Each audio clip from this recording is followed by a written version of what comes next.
I think that we could maybe, I don't know, Carol's is pretty long too. Let's try, Carol, before we have a break, unless anyone has an objection to keep going. Okay.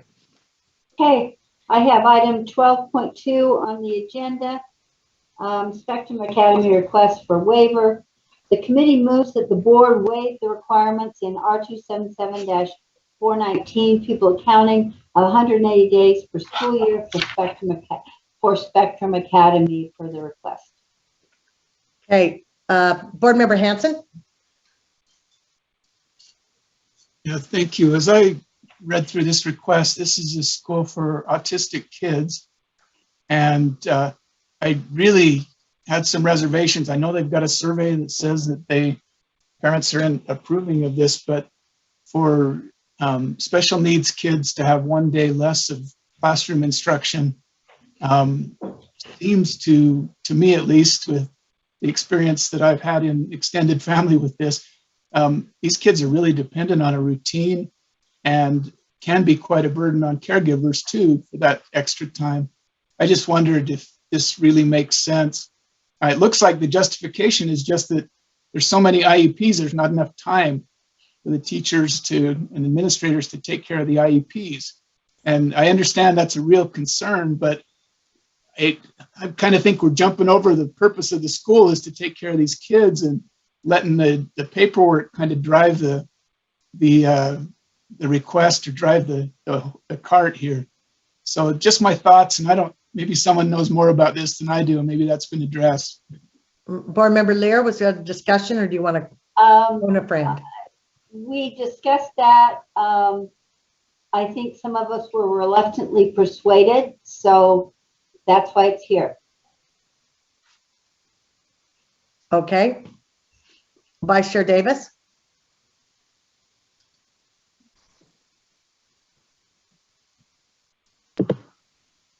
I wasn't necessarily persuaded by the number of IEPs because the caseload is not different than a special ed teacher in any school, but what I was more persuaded by was the number of FUBA and BIPs. And when you're doing a lot of behavior intervention plans and you're meeting every 2 weeks and you're doing the functional behavior analysis because there's just a different system there, that's kind of what persuaded me over the edge. But now I'm as far as the time commitment goes, but now I'm reading these emails coming into us from parents, and now I don't know what to think.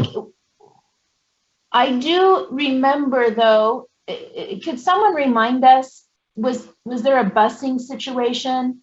No. There was no bus for the extra day?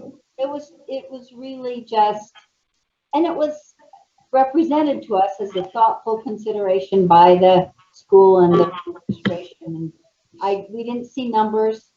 I didn't recall seeing numbers of parents who actually voted, but that's what it was. Okay, Chair Hanson, I didn't come back to you for a follow-up. I apologize. Thanks, and I'll try to be brief. I just had 2 questions. One, can we review the criteria for granting this waiver? Because I believe there's some basis we should be considering certain things to grant a waiver. And then the other is there a way where this school serves a special population? Can we be creative and somehow helping them to receive more funding or something? I mean, I know they're receiving special ed funds that would, if they have a special situation, then, excuse me, I'd be more comfortable trying to solve that special situation rather than cutting back on instructional days. Usually we do this for remote schools where they've got busing issues and, you know, kids need to have that extra day to get to doctor's appointments and things like that. This is really a different situation. I'm not really comfortable with it and wonder if we could address it another way. But just those 2 things. What's the criteria for granting one of these, if someone can remind us maybe from staff? And then is there another way to resolve these concerns without cutting back on instructional days? I'm gonna reach into AAG Bill and just see what she has to say. Thank you. Sure, I just wanted to respond to a couple of those things. So just So it's noted for the issue of care on Friday.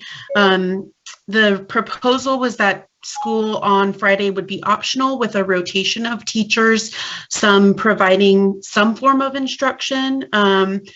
And I think it was kind of described as like a STEM camp almost on Fridays, and then some having time to do their IEP planning, and then rotating through the teachers on that basis so that they would still be provided on Fridays.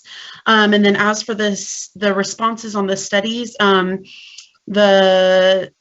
data that I was given was 508 parents responded, 169 staff members responded, and 95 students responded. And then the criteria for granting a waiver request is found in R277-121. And there's kind of a whole list of those things, but most of the data and stuff that's requested is what's attached to the agenda.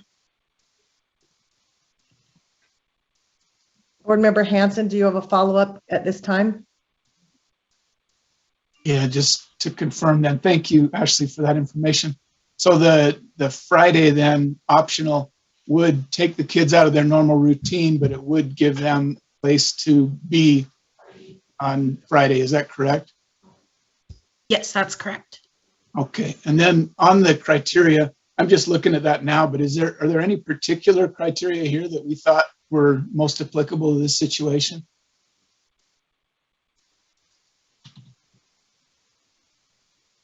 They sent their student achievement data. I know one concern that was addressed at the Law and Licensing Committee was kind of checking in on that data and making sure that FAPE was still met given the high number of students with special needs.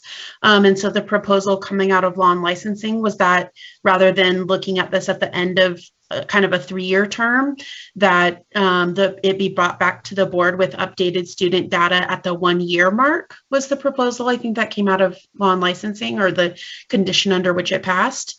So that would bring kind of the student data piece back to the forefront of it. And then it did pass, I think it's in there, but it did pass their charter school board unanimously. So at their February meeting. Not the state charter board, though. Is that what you? Correct. Yeah, Spectrum Academies. Yes. Thank you. Thank you. Board Member Earl? Yeah, I think Ashley hit this exactly on, because when I had listened to this, that was one of the things on that Friday, that we're not going to have school, but it was a different type of programming on that day. And if I remember right, and someone correct me if I'm wrong, I think they were going to also encourage parents maybe to do their medical visits, that kind of a thing on that day, so they weren't missing as much during the other days. That seems to stand out, and I'm thinking that's right, but I could be wrong on that. But it just is this unique situation at this particular school, so that students are missing less school, engaged more, and the educators themselves are not getting burned out. They're able to stay on top of things. And that's what it stood out to me after listening to this. So I'm very much in favor of this. I think this is a good direction to go for this particular school. I know they're going to report back to us next year and consider things, if it didn't go well or something, that they would, that they're going to report back. So. I just was writing a question. Board Member Hymas? Thank you. I know that there was an original question that's been answered a few times. So one of the things that people weren't sure if it went through the state charter school board. It did. I was there for that meeting. These directors of Spectrum have put a lot of thought, a lot of time into this planning. They have answered questions through their own board, the state charter school board, and now the Law and Licensing Committee has put them through the ringer, and now we're asking questions as well. They really have been flexible and have stated that they are willing to, if this doesn't work out, that they're willing to go back. They believe it will. They believe it will be best for students. Instead of having students take time throughout the week, they can hopefully narrow it down to Fridays, so you have all of your kids through Monday through Thursday. Fridays, as mentioned, was optional. They do have a plan for those students who plan to attend 5 days a week. Like as was mentioned, they want to report back. I know as a law and licensing committee, we wanted to hear sooner than the 3-year term that's on the rule. So I'm just going to, I speak in favor as I've heard this, these directors speak a couple times now. I speak in favor of passing this, and I'm actually looking forward to seeing what can be done. It could make some really good changes for us if needed. So thank you. Thank you, Board Member Hymas. Board Member Klein? Yeah, so I'm supportive of this particular situation being done the way that they have chosen to do it. But I just want to voice my caution, and as we move forward, that we continue to be very careful about approving these kind of waivers. I know there is a push or there has been several districts that have already passed like Flex Friday type of situations where it's optional, just as mental health days for the teacher, or making it so kids can catch up on their sleep. And there's a talk about a possible recommendation coming to us to make that a statewide, like the norm statewide. And so I just would speak against that becoming the norm, and only when it is absolutely necessary and it's been done in a very careful way. So that's all I have to say. Thank you, Board Member Klein. Board Member Hart? This is a charter school, and on principle, I think that charter schools should be trying out these things and should be, I actually don't even think that we should necessarily, these are some of the things that they should be doing in their space. So I'm fully supportive of it. I also concur with Member Davis. Those FUBAs and BIPs, they are incredibly difficult, and they're being more frequently challenged in court, and there's more and more details included. A burned out teacher helps no one, especially students that may really react to a teacher who might not be able to bring their best self every single day. Those are some special and amazing teachers. And if their charter board felt that way, and their teachers felt that way, and they did due diligence with their survey, I don't really even think that's our call to make. But I realize that's a philosophical argument, but I am in full support of this.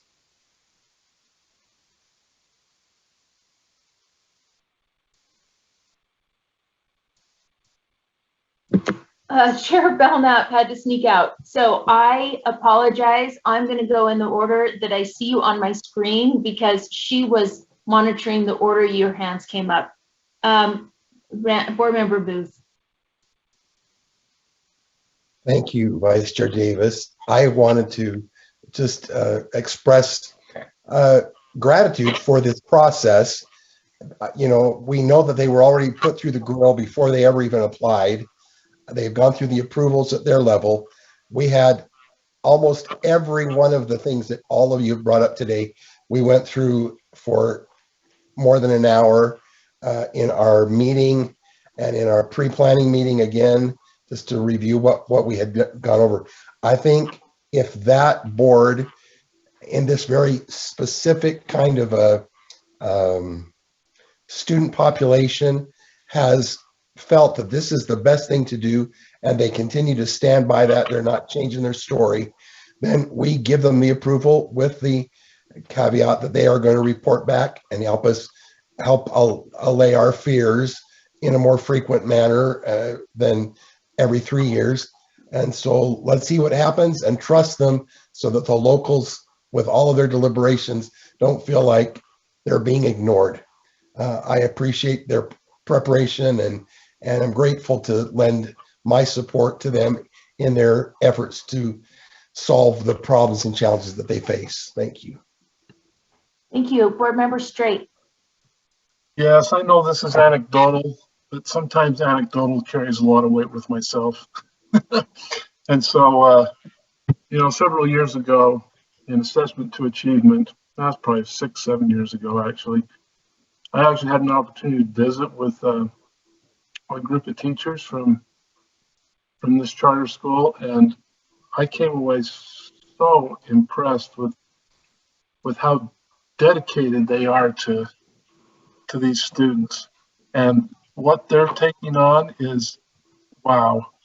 I can't say enough for the efforts that they take. This is a collaborative effort on behalf of the teachers, the administration, their board, and I just have to support it. And I know that it's anecdotal to put personal thoughts into that, but I feel very strongly about that. Thank you. Board Member Cannon. Well, I guess I'm the little black rain cloud here. I have to say that I very much admire Spectrum Academy. I think they serve a critical need, particularly for students with autism and similar types of issues. However, it comes to my mind that the United States government has just given multiple millions of dollars to the states to try to help the states recover from the effects of COVID. And one of the most devastating, daunting effects was lack of time in school. And it cost our children tremendously in terms of their academic success. And as I look at the scores from Spectrum Academy, I am not seeing students with outstanding academic success who would be well served by lessening their amount of instructional hours or the amount of instructional days in this case. So I will be voting no. I have a long history of voting no on these kinds of waivers. I think time on task is something that is very precious. It's something that our taxpayers work to pay for. And I think when we don't pay sufficient regard for having a rule that says we will at least give our students 180 days, 990 hours, that may be waived for this year, but I think it's a mistake on our part. So my vote will be no. Thank you. Chair Huntsman. Yes, I don't know if this is a question maybe directed to Deputy Superintendent Stallings, but there's certainly, before I ask the question, there's an on-ramp to these waivers and we're on that. But so let's just say that this gets approved today. Can staff speak to, say, a year from now or 18 months from now, the board sees this as not being a good idea? Do we have to stay within this 3-year waiver, or is there a way that it can come back to the 180 days, back to the original rule? And Chair or Vice Chair Belknap, would you like me to speak? Yes, please.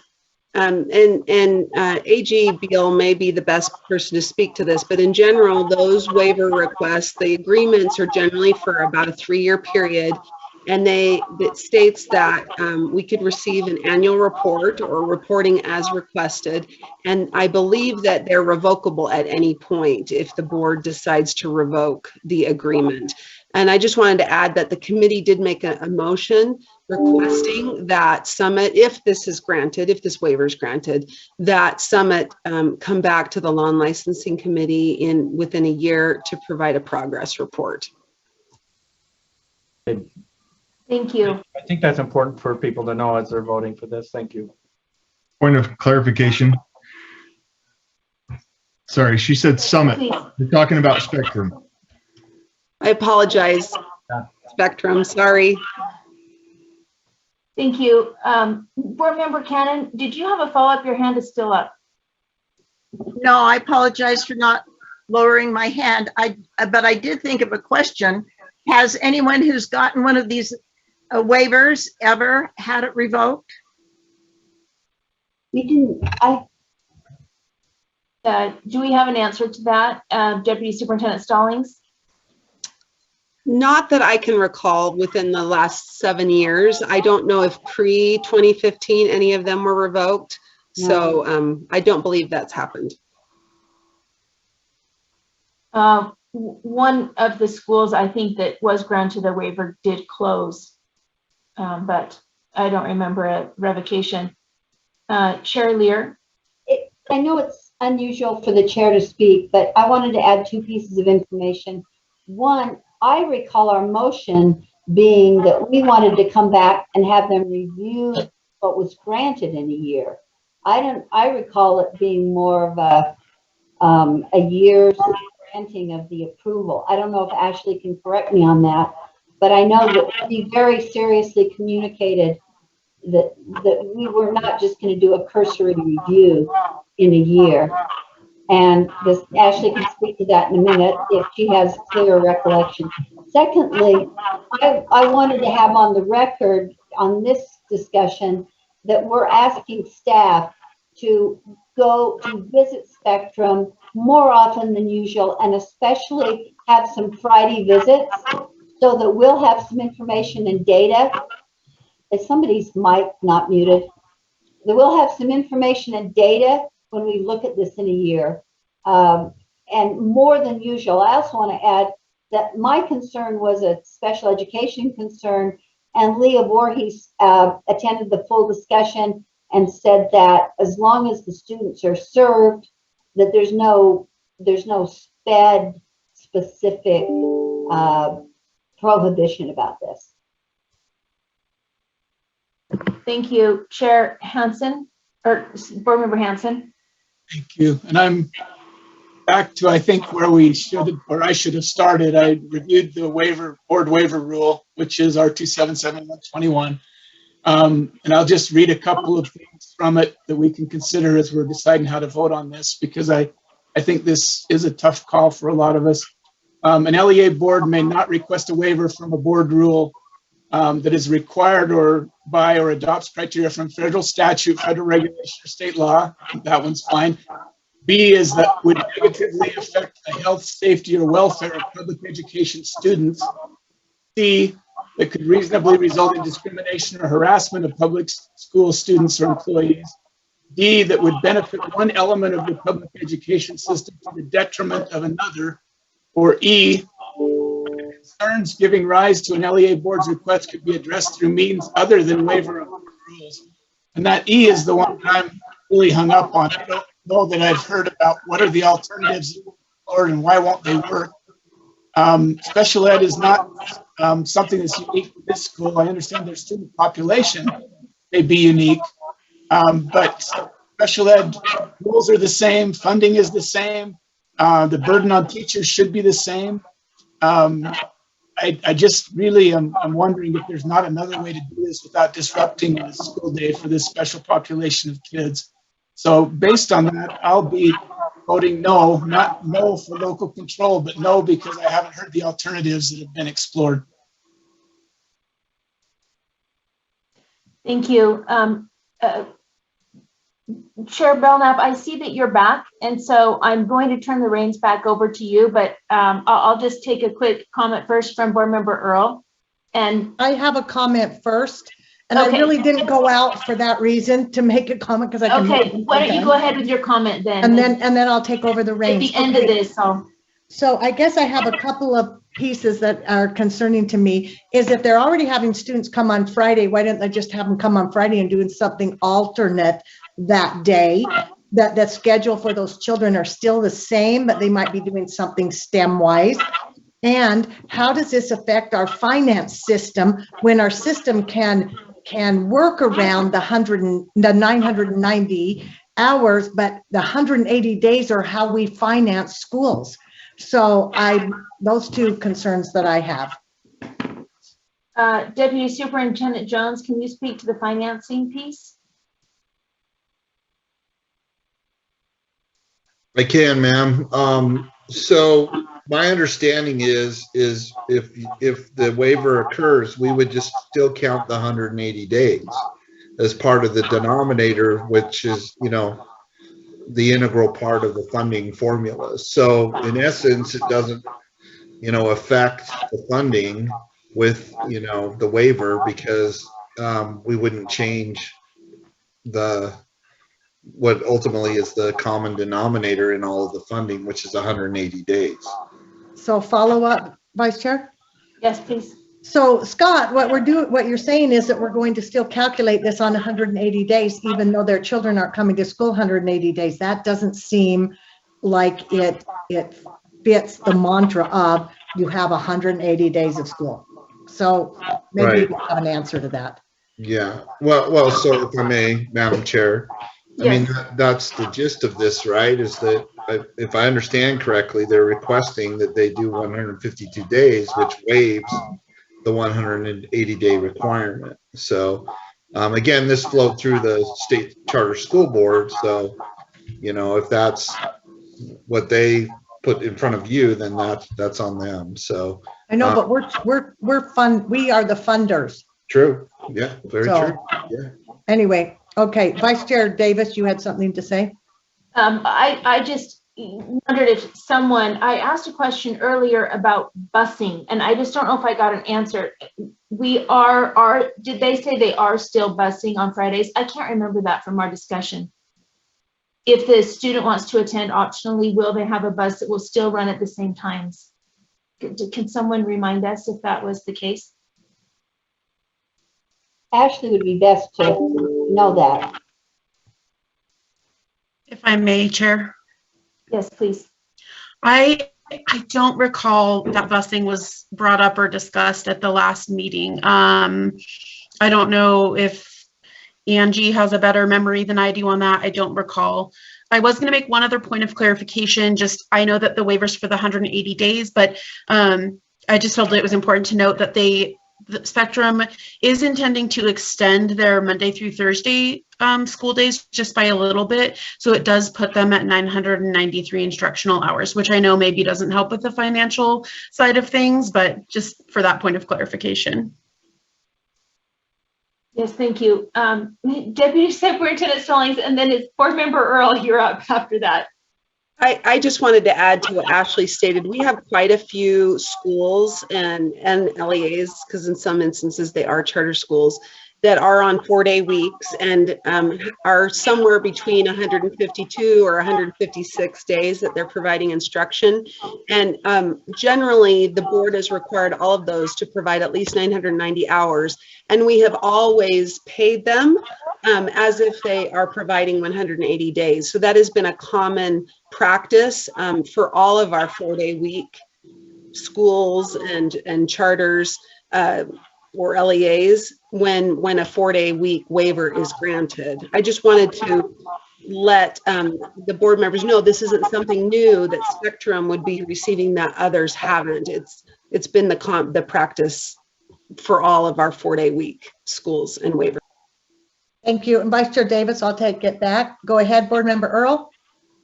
Yeah, just in the committee action, I'm looking at the item there, and it says the Academy, Spectrum Academy to report back to the law and licensing, and then it lists the 6 things that they're to have with them. So it doesn't say we might reapprove this or not reapprove this. They're to report back. I'm sure that means if things aren't going well. I think they were very open to sharing their concerns and thoughts. I don't think this was a closed off discussion at all, but I do think that they were earnest in their research and then the feeling that this was going to be beneficial. So those are my thoughts. Oh, sorry. Thank you. I can't see. Oh, Board Member Moss. Just wanted to share my respect for Spectrum. I think we all have a lot of respect. And when I was on the charter board, I got to know the level of their concern and commitment to these, kids with difficult challenges. As I look at this, and I'm appreciative of Member Cannon's comments about getting back in person. We're kind of looking for a combination of quantity and quality. And it seems to me that the teachers have given real careful thought to how to have the highest quality instruction for these kids, how to really work through those IEPs. And so I'll vote in favor just to support the thoughts of those folks closest to these kids and their parents who also voted 99%. And I think given all those concerns that are legitimate, we can trust these folks and their parents to move this forward in a thoughtful way. And I'd like to support that effort. Thank you, Board Member Moss. Board Member Straight. Yes, I know there was a list of things up, and I know they talked about STEM activities on these days, but I would really like to see for what comes back to us, because I am going to support this, but when the report comes back, I would like to see what they do with those optional days, because in my mind, I'm thinking that most kids are going to be attending those optional days, or students, I should say, not kids or not goats. But I'd like to see what they do, and that could be interesting to see how that changes school climate and how it helps the teachers with the heavy load of paperwork they have.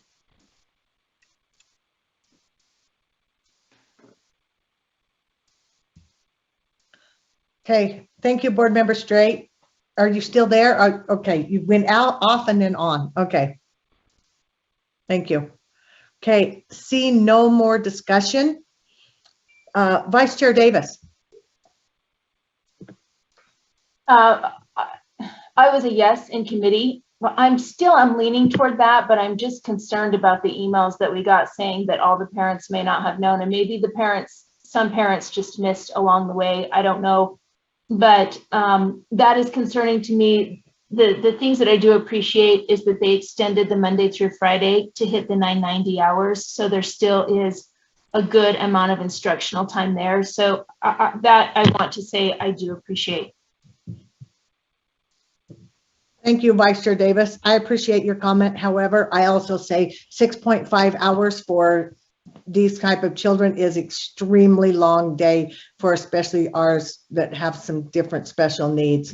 I think the extension is nice for record keeping, but is there a diminishing return for our students? So, okay. So if I Board Chair Lear, I'm just looking for a little clarity because the motion on the board is here, but somewhere there is a list of items. Is it part of the motion or what do those, I think there were 7 items in there. That's committee action, but I don't see it as part of the motion, is it? The committee moved and approved what you see on the screen there. It's 6 items. And so that the motion is maybe just not written as completely as it should have been. If you'd like me to, I'll read that whole list as part of the motion. It's okay. I'll reread that whole thing because I just am making sure that is part of the committee motion coming out. Is that accurate? Yes. Thank you, Chair Lear. Angie? I was just going to state that what we decided it was a committee motion to staff to request them to come back next year. But, and so we didn't think the board would need to approve it, but I think it's easily added to the current motion and just add that request for the Spectrum to come back in a year as part of the motion. Okay, I appreciate that. So, and I think Laura was more concerned about the items also in addition to the come back in a year. I'm just looking for accuracy in what I'm stating. So if that is part of the motion, or are we just doing this motion that's on the screen? I defer to Angie on the parliamentary nature of that. Well, she said that's not part of the motion. Okay. It was direction, but if someone wants to make that part of the motion, they can. And I think someone could also make it part of the motion to have a review for continuation in a year, as opposed to what came out as a less certain statement. Vice Chair Belknap? Yes. I think it's important that you stay with the motion that came out. And if the chair of the committee wants to state, you put the motion on the table, but the chair wants to amend that motion to have the previous items, was it 6 or 7 items to be part of it, that would be in order as an amendment. It's usually better to, if that was the intent or a betterment, to come before the full board, that the chair of the committee make that. Thank you. Because the motion that has been presented is now what I'm going to read.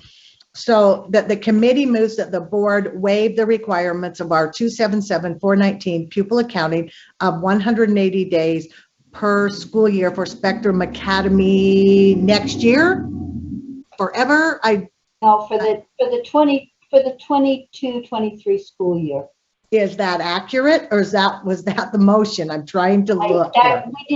We were not that specific. We probably should have been in 2020 hindsight. May I say something? Yes, please. Just as a reminder, there is a waiver agreement that is in the backup. That waiver agreement is what you're approving. So we don't generally give all the details of the waiver agreement. We just say the board approves or waives the requirement for Spectrum Academy. Maybe what we need to say is pursuant to the waiver agreement. Was it 20 for 22, 23? It was for 3 years, I believe. Sorry, AG, Ashley, Bill would have the details. I apologize. I should stop speaking to this and let her defer to her. It's okay. That's okay, Chair. Go ahead. Yes, so the waiver agreement states 3 years. I'm happy if the preference is to add these 6, data points into the agreement with Spectrum. I'm happy to do that. I also just have a chart tracking that I have that in a year in an Excel spreadsheet that they need to be sending all that data back over to us for reconsideration. And they were very forthright at the Law and Licensing Committee meeting about, at least at the front end, saying that if it wasn't working, they were willing to consider, going back. So I'm happy to do it either way, but the agreement does not include this language right here. It just says for 3 years. Okay, so the motion before the board is, I just need it back on the screen. Actually, I could just probably read it here. That the motion before the board is that the board waives the requirement for our 277-419 pupil accounting of 180 days per school year for Spectrum Academy. I see no more hands. Please vote.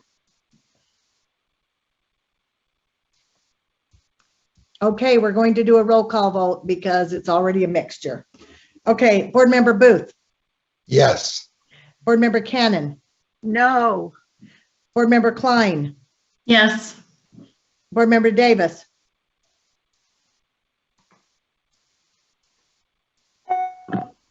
I'm going to abstain on this vote. Board Member Earl. Yes. Board Member Hanson. No. Board Member Hart. Yes. Yes. Chair Huntsman. No. Board Member Hutchings. Yes. Board Member Hymas. Yes. Board Member Lear. Yes. Board Member Moss. Yes. Board Member Norton. Yes. Board Member Straight. Yes. That passes. Thank you. Board Member Chair Lear, go ahead. Item 12.3, R277-410, it was accreditation of schools, a continuation. The committee moves that the board continue and approve R277-4 10, accreditation of schools, draft 2 on second and final reading.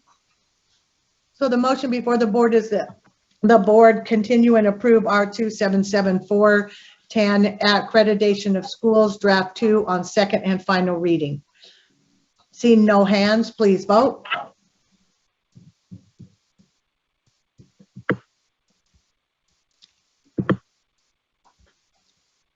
Sybil, there are 2 no votes. Board Member Cannon, Board Member Cannon changed. She is a yes vote. There's 1 no vote, Board Member Belknap. Okay, go ahead. Item 12.4, R277-605, coaching standards and athletic clinics. This is an amendment.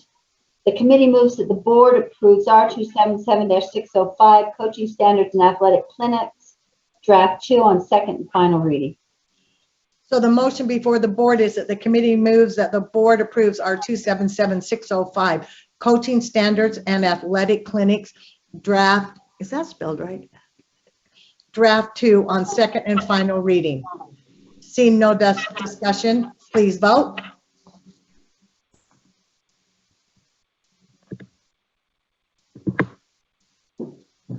I believe that's unanimous. Item 12.5, R277-302, educator licensing renewal. It's an amendment. Motion for the board is that the committee moves that the board approves R277-302, educator licensing renewal, draft 2 on second and final reading. Thank you. If your mic's on other than Chair Lear's and mine, if you turn them off, thank you. So the motion before the board is that the board approves R277-302, educator licensing renewal, draft 2 on second and final reading.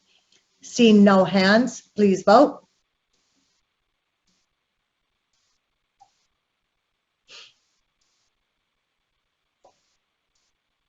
There's Jenny.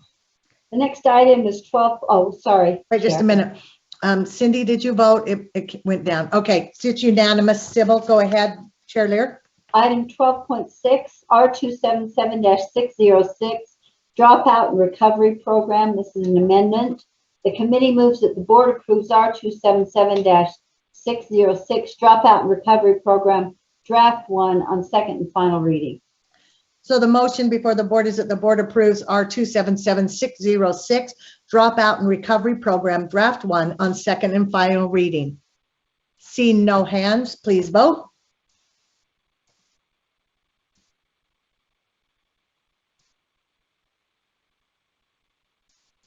It's unanimous. Go ahead, Chair Lear. Item 12.7, R277-911, secondary career and technical education, an amendment and continuation. The committee moves that the board continue R277, and we've got to say continue and amend, I would think, R277-911, secondary career and technical education on second and final reading. So the motion before the board is that the board continues R277-911, secondary career and technical education on second and final reading. I think that no has hand. Continuation and amendment, because we did amend it. But I think it comes to us already amended. Oh, okay, maybe I said it wrong then. Do you want me to go back? It's okay. I think how I read it, I think it's appropriate. Great, thank you. Okay, thank you, Chair Lear. All in favor? Please vote.